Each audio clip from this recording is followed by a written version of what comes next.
네, 핵심 이론 과정 두 번째 시간은 공인중개사법 3조가 규정하고 있는 법정 중개 대상물, 그리고 공인중개사법 4조, 5조, 6조, 7조, 8조까지 규정되어 있는 공인중개사 자격제도, 공인중개사 정책심의위원회와 함께 묶어서 정리를 해 볼 겁니다.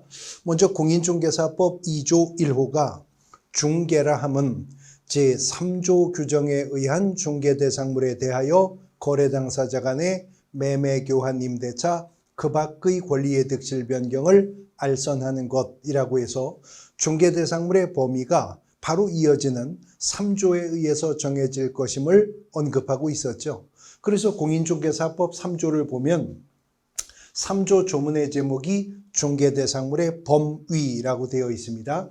이 법에 의한 중개 대상물은 다음 각호와 같다. 그래서 공인중개사법 3조 1호가 토지, 3조 2호가 건축물 그 밖의 토지의 정착물, 그리고 3조 3호에 가서 그 밖에 대통령령으로 정하는 재산권 및 물건, 시행령에게 위임을 하고 있어요. 이 공인중개사법 3조 3호의 위임을 받아 시행령 2조가 정한 중개대상물이 두 가지가 있는데, 하나가 임목에 관한 법률에 따르는 임목이고, 또 하나가 공장 및 광업재단 저당법에 따르는 공장재단 및 광업재단이 바로 그것인 겁니다. 공인중개사법상 중개대상물의 범위와 관련해서는 이 법이 정한 중개대상물인 것과 중개대상물이 아닌 것을 수험생이 분별할 수 있느냐 하는 것을 묻는 테마가 하나 있고요. 그리고 개별적인 중개대상물의 어떤 특징이나 개념을 묻는 문제가 또 출제되는 테마가 있습니다. 먼저 지금까지 기출된 지문 속에서 여러 번 등장했었던 건데, 지금 박스 내에는 본법이 정한 중개대상물들이 나열되어 있죠.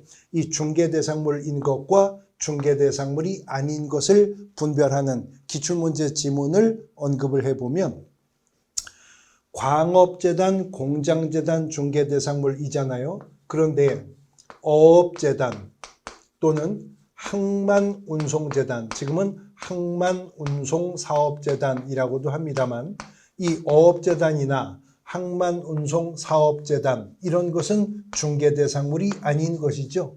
그런데 공장재단이든 광업재단이든 어업재단이든 항만운송사업재단이든 다 어떤 특정한 개별법에 의하여 그것이 일체화되어 소유권 보존에 등기가 되었다는 점은 같습니다.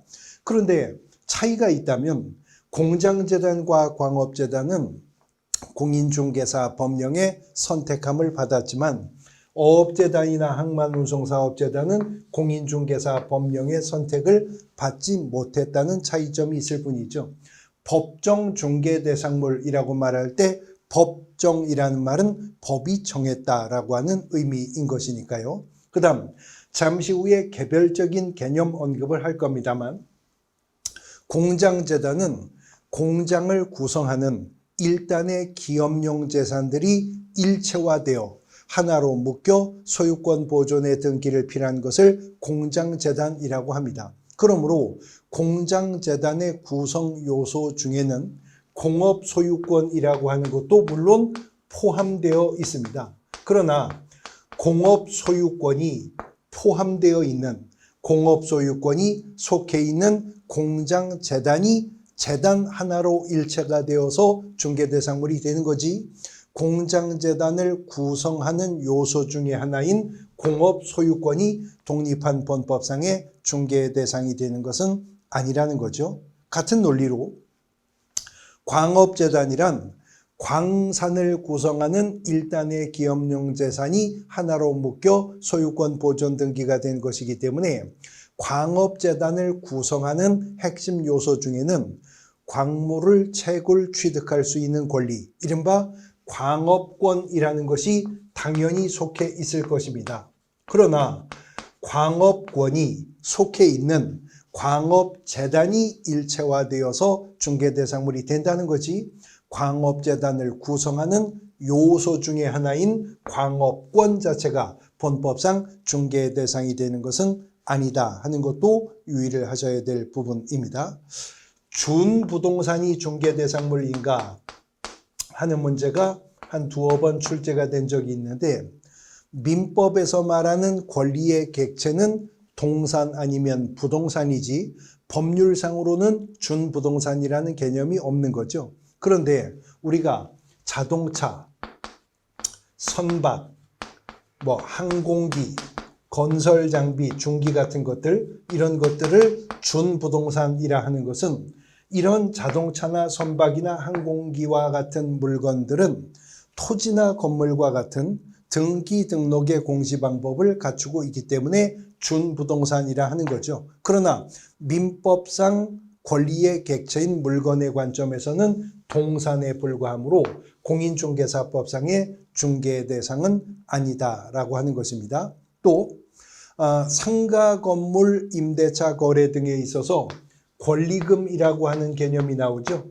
근데 대법원 판례는 권리금도 공인중개사법상의 중개 대상은 아니라고 봅니다. 문제는 중개 대상물인 것과 중개 대상물이 아닌 것을 분류하실 수 있기 전에 왜 이 분류가 필요한가 하는 개념 이해가 필요한데, 공인중개사법이 중개 대상물의 범위를 정하고 있는 이유는 중개사무소 개설 등록을 한 자, 개업공인중개사는 이것만 중개를 업으로 행할 수 있다? 그게 아니라는 거죠. 그게 아니라 이것만큼은 등록을 한 자, 개업공인중개사만 적법하게 중개를 업으로 행할 수 있다는 겁니다. 그러므로 이 범주 안에 속하지 않는 것이라면 그것을 공인중개사 자격이 없는 자가 중개사무소 개설 등록도 안 한 상태에서 중개를 업으로 행하거나 말거나 공인중개사법의 규율 대상이 되지는 않는다라고 하는 겁니다. 다시요. 공인중개사법이 중개대상물의 범위를 정하는 이유는 개업공인중개사는 오직 이것들만 중개를 업으로 행할 수 있다는 게 아니라 이것들만큼은 등록을 한 자, 개업공인중개사만 적법하게 중개를 업으로 행할 수가 있다는 것입니다. 그래서 지금 건축물 그 밖에 토지의 정착물이 중개대상물이라고 하잖아요. 근데 대법원 판례에서 조립식 세차장 구조물은 주벽이라고 할 만한 것도 없고 볼트 조립 방식이어서 볼트만 풀러버리면 토지로부터 분리하여 그대로 이동도 가능하므로 조립식 세차장 구조물은 건축물이기는커녕 토지에 정착되어 있는 물건이라고조차도 판단할 수가 없다는 거죠. 그러므로 조립식 세차장 구조물 같은 것은 개업공인중개사가 아닌 자가 중개를 업으로 행하였다 하더라도 공인중개사법 위반이 성립할 여지는 없다라고 본다는 겁니다. 권리금이 공인중개사법상의 중개 대상이 아니라는 거잖아요. 그러므로 개업공인중개사는 권리금 거래는 알선할 수 없다요? 그 말이 아니라 권리금은 공인중개사법상의 중개 대상이 아니다. 그러므로 권리금 거래 알선의 대가로 받는 보수는 공인중개사법의 요율 한도액 등의 제한을 받지 않는다라고 나가는 것이 옳은 논리 전개가 된다라고 하는 것입니다. 자, 그러면 공인중개사법이 정한 중개대상물의 개념과 그 특징들을 요약 정리해 보겠습니다. 먼저 토지가 중개대상물이 된다라고 했는데, 이 토지가 법률상의 관점에서 구분 구획될 때는 필이라고 하는 단위로 구획이 되는 것이죠. 토지는 필 단위로 소유권의 범위가 정해집니다.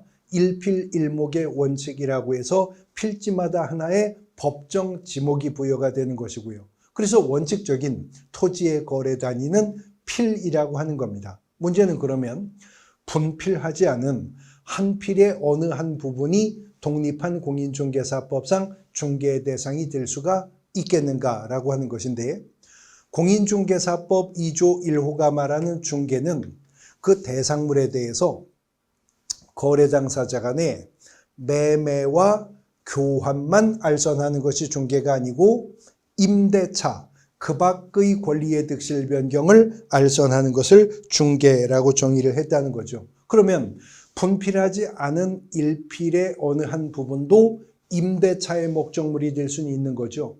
거기에 알선이 개입될 수 있어요. 어느 한 필지 어느 한 부분에도 지상권 설정이 가능한 것이잖아요. 그러니까 권리득실 변경의 내용이 무엇이냐에 따라 달라지겠지만 임대차나 용의권 설정 등의 목적이라면 분필하지 않은 한 필의 일부도 공인중개사법상 독립한 중개 대상이 될 수가 있다라고 하는 걸 알 수가 있는 겁니다. 그 다음 건축물 그 밖의 토지의 정착물이라고 말했기 때문에 지금 여기서 말하는 건축물은 토지에 정착되어 있는 건축물로 한정이 되는 것입니다. 그러므로 토지에 정착되어 있지 않다면 지붕이 있고 외벽이 있고 출입구와 창문 등이 있어 건물의 외형을 갖추고 있다 하더라도 토지에 정착되어 있지 않다면 공인중개사법이 말하는 중개대상물은 아닌 겁니다. 공사장의 자재창고로 쓰는 임시 천막 컨테이너 같은 것들 아니면 차량용 이동주택이라고 불리우는 우리가 카라반이라고 부르는 것들 이런 것들은 토지에 정착되어 있지 않기 때문에 공인중개사법상 중개 대상이 아니죠. 용도를 해하지 않고는 이동이 불가능하거나 상당한 동력을 가진 장비를 동원치 않고는 이동이 심히 곤란한 상태에 있을 때 우리는 그것이 토지에 정착이 되었다라고 평가하는 건데 그런 토지에 정착되어 있는 건물이라면 미등기 건물이든 무허가 건물이든 관계없이 건축물은 공인중개사법상 중개대상물이 된다. 심지어 대법원 판례에 따르면 토지에 정착이 될 미래의 건물도 장래의 건물도 공인중개사법상 중개 대상이 될 수가 있다는 것인데 주택법상 사업계획 승인을 얻어 건설 공급하는 주택의 입주자의 지위 우리가 아파트 분양권이라고 부르잖아요. 또 도시 및 주거환경정비법이나 빈집 및 소규모 주택 정비에 관한 특례법상의 입주자의 지위인 재건축, 재개발, 입주권 같은 것들 이런 것들은 토지에 정착이 될 미래의 건물로서 장래의 건물로서 공인중개사법상 중개대상이 된다는 겁니다. 자, 이런 건축물이 중개대상물인데 토지는 필 단위로 거래가 되는 것이 원칙이나 임대차나 용의권 설정 이전의 목적이라면 분필하지 않은 한 필의 일부도 중개대상물이 될 수가 있다는 거죠. 그러나 분필하지 않은 한 필의 일부가 소유권이나 저당권 설정 이전의 목적으로서의 중개 대상이 될 수는 없었습니다. 그러나 건물은 구분 소유가 인정이 되는 집합건물이라는 개념이 있죠. 주택도 아파트, 다세대 주택과 같은 구분 소유가 인정되는 주택이 있습니다. 이런 구분 소유가 인정되는 집합 건물의 경우라면 일동 건물의 어느 한 부분이라 하더라도 그 부분이 구분 소유가 인정된다면 소유권이나 저당권 설정 이전의 목적으로서 중개대상물이 될 수도 있다라고 하는 게 토지와는 구분되는 차이점이었었던 거죠. 건축물 그 밖의 토지의 정착물이라 했으니 그런 건축물 외에도 토지에 정착된 물건으로서 토지와 별개의 독립한 범법상 중개대상물이 될 수 있는 것이 있다는 의미인데 대표적으로 명인 방법을 갖춘 수목이 토지의 정착물로서 토지와는 별개의 독립한 중개대상물이 된다는 것이 대법원 판례의 입장이었었던 거죠. 명인 방법이라고 하는 것은 어떤 수목 등이 토지와 구분 소유가 인정이 된다는 사실을 누구든 제3자가 현장에서 육안으로 관찰하여 알 수 있는 정도의 공시 방법이라면 폭넓게 명인 방법을 인정을 하는데 이런 명인 방법을 갖춘 수목은 토지와 구분 소유가 인정되기 때문에 토지와는 별개의 공인중개사법상 독립한 토지 정착물로서의 중개대상물로 기능한다는 겁니다. 그러나 명인 방법이라고 하는 불완전한 공시 방법을 갖춘 것에 불과하기 때문에 매매나 교환 등과 같은 소유권 이전의 목적으로서의 중개 대상이 될 뿐이지 등기가 되어 있지 않으므로 저당권 설정 자체는 명인 방법만 갖춘 수목은 원천적으로 불가능하겠죠. 그런데 원래 수목은요 토지의 일부에 불과하죠. 토지의 정착물이로서 토지의 부합물로서 토지와 권리관계를 함께합니다. 그런데 어떤 수목이 토지와는 완전히 별개의 독립한 부동산으로 간주가 되어서 소유권은 물론이고 저당권의 목적이 될 수 있는 방법이 있는데, 특정한 수목의 집단을 임목에 관한 법률에 의해서 소유권 보존 등기를 필요하는 방법입니다. 그리고 그 등기가 된 수목의 집단을 일컬어 임목이라고 한다는 거죠. 임목이란 어떤 수목의 집단이 임목에 관한 법률에 의해서 소유권 보존의 등기를 필요했을 때 이것을 일컬어 임목이라고 하는데, 임목에 관한 법률에 따르면 등기할 수 있는 수목의 집단은 수종이나 수령이나 수량의 제한을 받지 않는답니다. 또 그 수목이 천연임이었느냐 식재림이었느냐도 불문한답니다. 심지어 어느 일필지 일부에 성립하고 있는 수목의 집단이라 하더라도 임목 등기할 수 있다는 거죠. 단 어떤 수목의 집단의 수목의 집단을 임목에 관한 법률에 의해 소유권 보존에 등기를 필요하면 임목은 토지와는 완전히 별개의 독립한 부동산으로 간주가 되어서 토지 소유권이나 지상권 처분에도 전혀 영향을 받지 않고, 임목은 독립한 부동산으로 저당권의 목적이 될 수도 있다는 거죠. 그러므로 토지를 거래하는 자가 그 필지 내에 임목이 존재하는가를 토지 관련된 지적 공부로 알 수 있도록 조치해 두어야 되겠죠. 그래서 지적 공부에는 언급되지 않지만 등기부요, 토지 등기사항 증명서 표제부에 임목 등기번호를 기입하도록 하고 있습니다.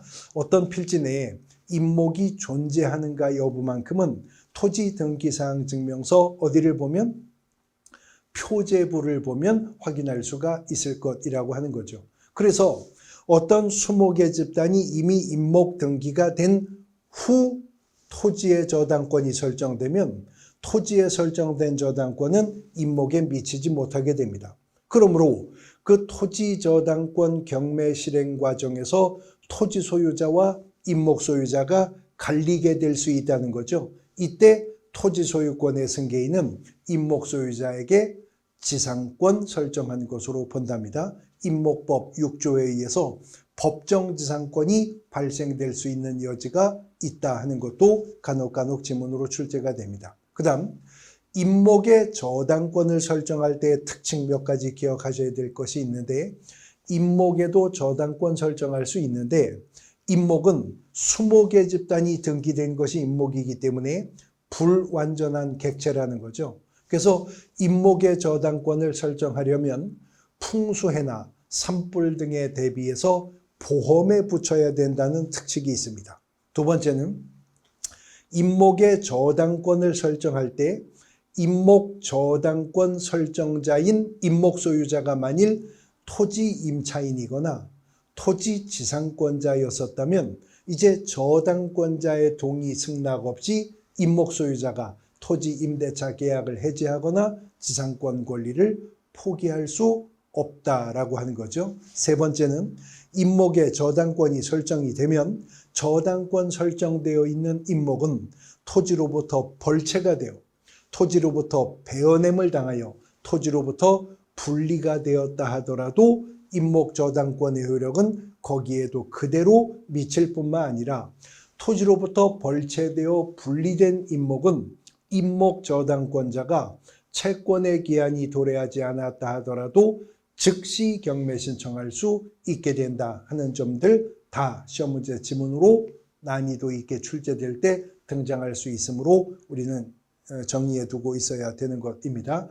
자, 그런 임목이 공인중개사법상 중개대상물이랍니다. 그 다음 공장재단과 광업재단이 공인중개사법상 중개대상물이 된다는 것인데, 공장재단이라고 하는 것은 공장을 구성하고 있는 일단의 기업용 재산들을, 광업재단이라고 하는 것은 특정한 광산을 구성하고 있는 일단의 기업용 재산들을 공장 및 광업재단 저당법에 의해서 일체화하여 소유권 보존의 등기를 필요한 것을 각각 공장재단, 광업재단이라 하고, 그러한 공장재단, 광업재단은 각각 한 개의 부동산으로 간주가 됩니다. 그러니까 민법의 일물일권주의의 원칙을 공장 및 광업재단 저당법이 특별법적 지위에서 깨고 수물일권을 인정한다는 거죠.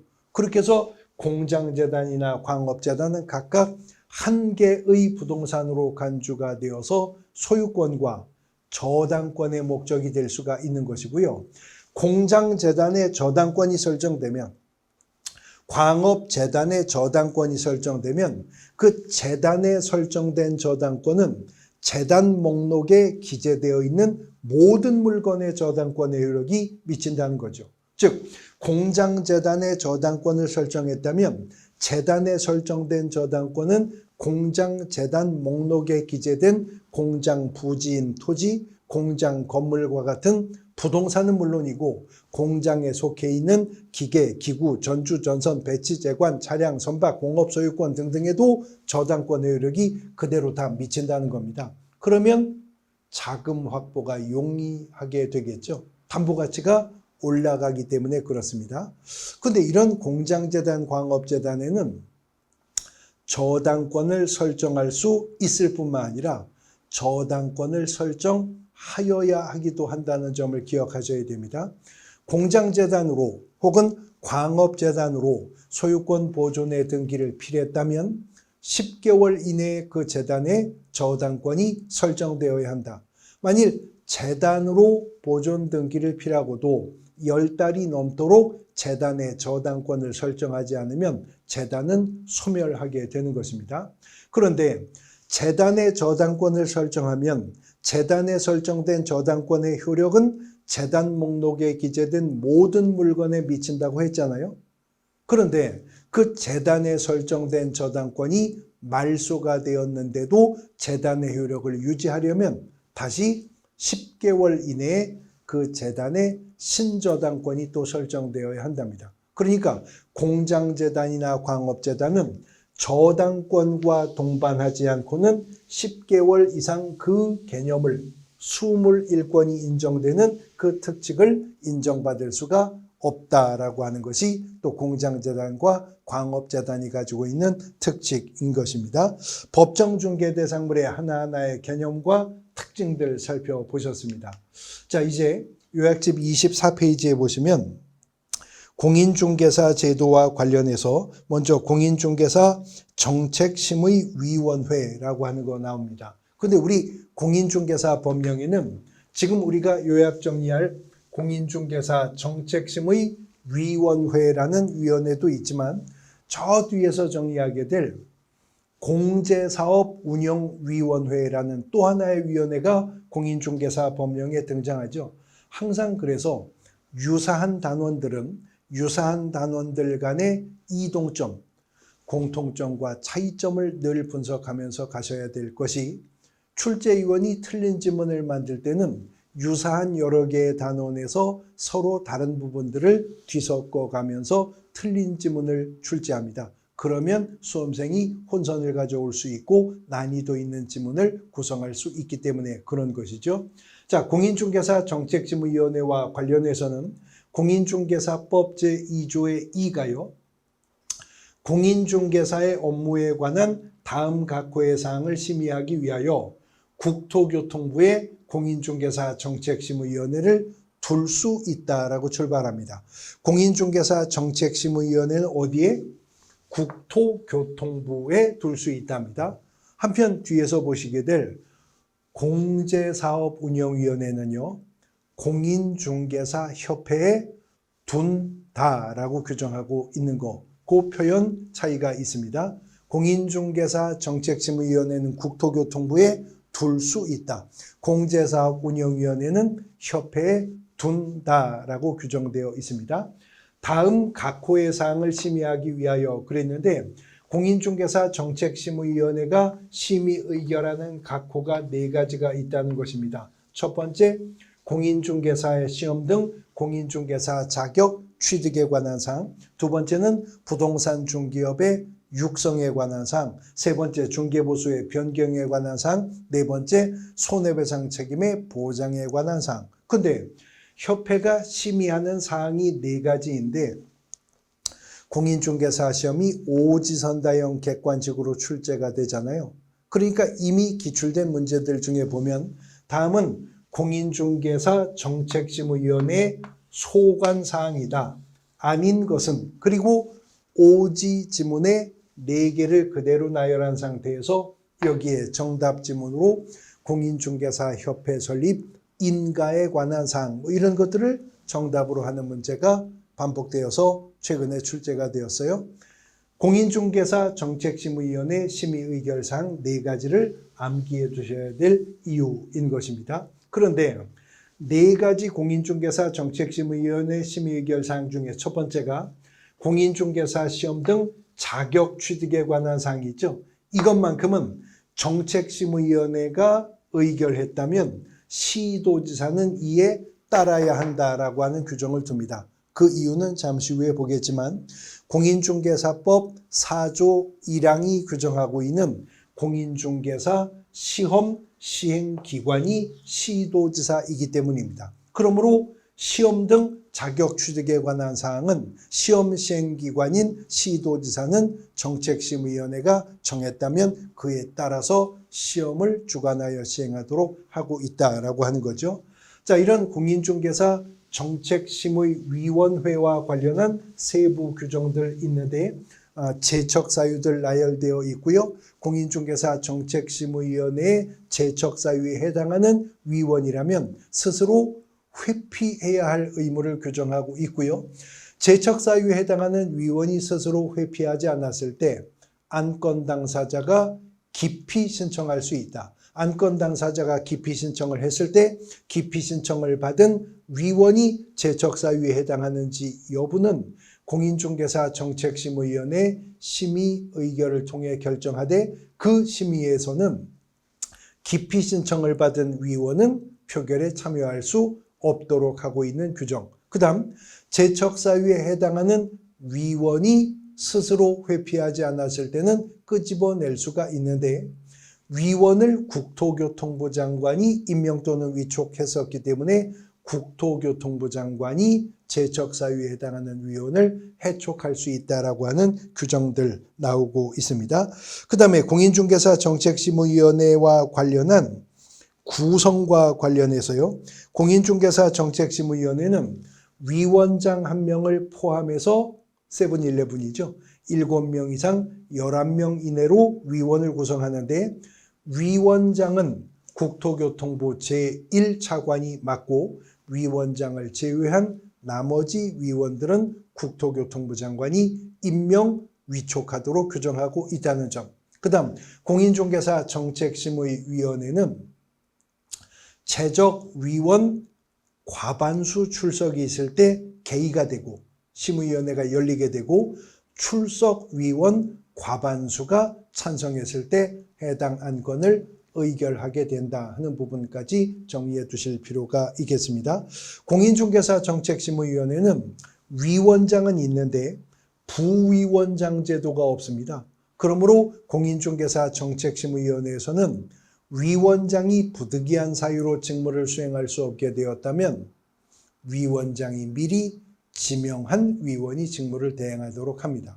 한편 뒤에서 공부하시게 될 공인중개사협회 공제사업운영위원회는 위원장도 있는데 부위원장도 있어요. 그러니까 거기서는 위원장이 직무를 수행할 수 없는 부득이한 사유가 있다면 부위원장이 직무를 대행한다라고 나오거든요. 이 두 지문도 최근에 뒤바뀌어서 틀린 지문으로 출제가 된 적 있기 때문에 유의해 두셔야 될 것입니다.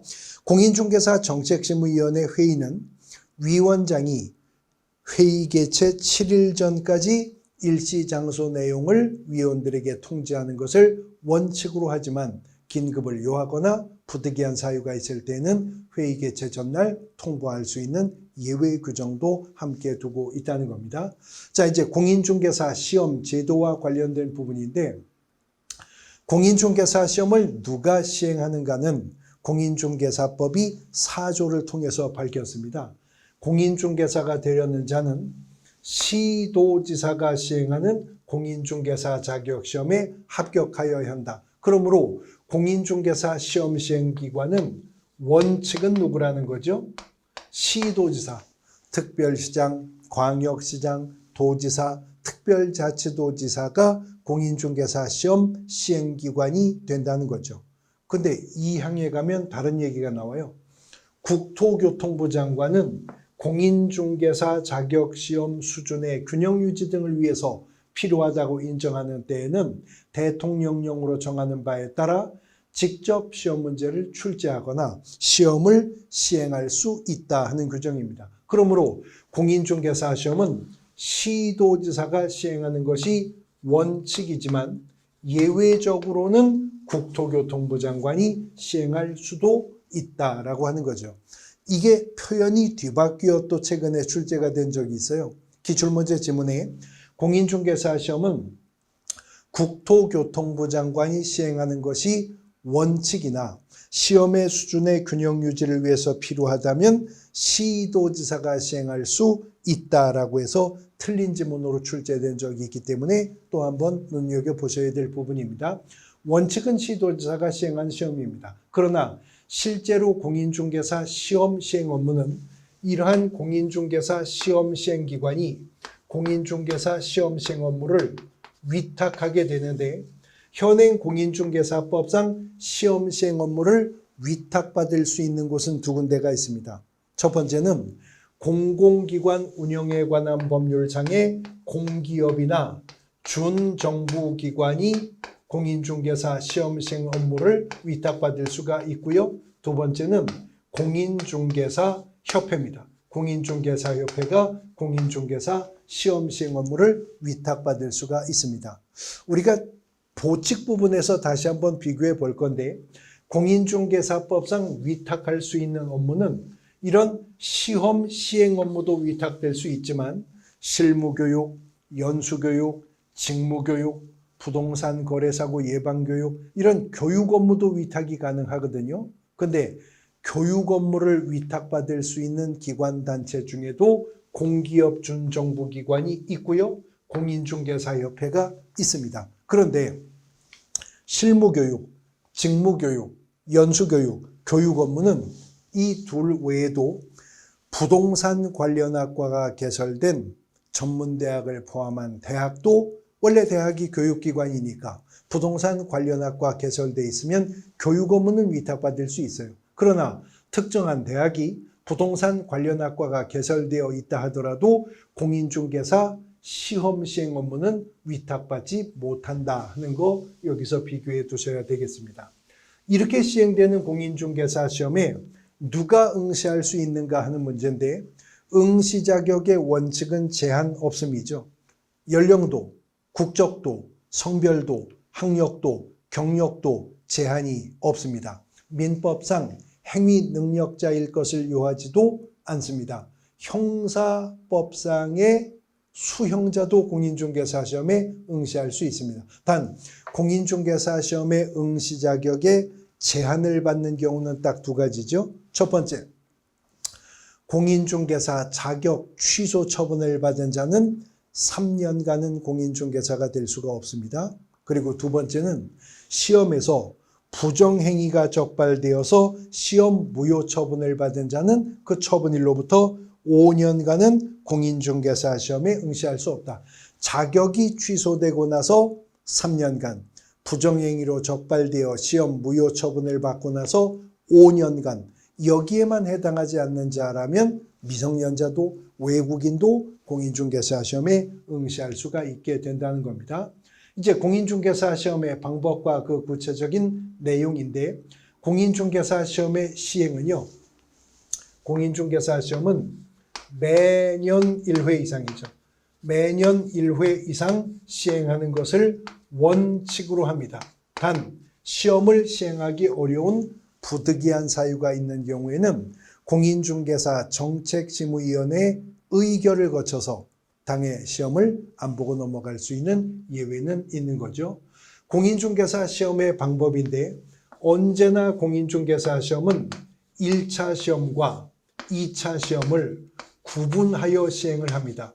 시험이 1, 2차 구분 시행된다는 점은 예외가 없습니다. 단 시험은 1차와 2차를 구분하여 시행을 하되 구분은 하되 동시 시행은 가능하다는 거죠. 그래서 원칙은 1차 시험 민법과 개론은 선택형을 원칙으로 하되 주관식 단답형이나 기평을 가미하여 출제할 수 있도록 했고 2차 시험인 부동산 공법, 공인중개사 법령 및 중개실무, 부동산 공시 및 세법은 논문형을 원칙으로 출제하는데 주관식 단답형이나 기평을 가미할 수 있도록 했어요. 그러나 공인중개사 시험이 1차와 2차가 동시 시행되는 경우라면 2차 시험의 출제 유형도 1차의 방법에 따르겠다. 그래서 실제로 공인중개사 시험은 선택형, 구체적으로 오지선다형 객관식으로 출제가 되고 있는 겁니다. 공인중개사 시험이 동시 시행되게 되는 경우에는 1차 합격자를 선별하기 전에 다들 2차 시험에 응시를 하게 되는 것이잖아요. 그래서 채점 결과 1차에서 불합격이 되면 2차 시험은 무효 처리가 됩니다. 그런데 채점 결과 1차 시험은 합격했는데 2차 시험이 불합격되는 경우가 있을 거라는 거죠. 그 경우에만 시험의 일부 면제 혜택을 인정하는데요. 다음 회 시험에 한해서는 1차 면제 혜택을 주게 될 것이다 라고 하는 것이죠.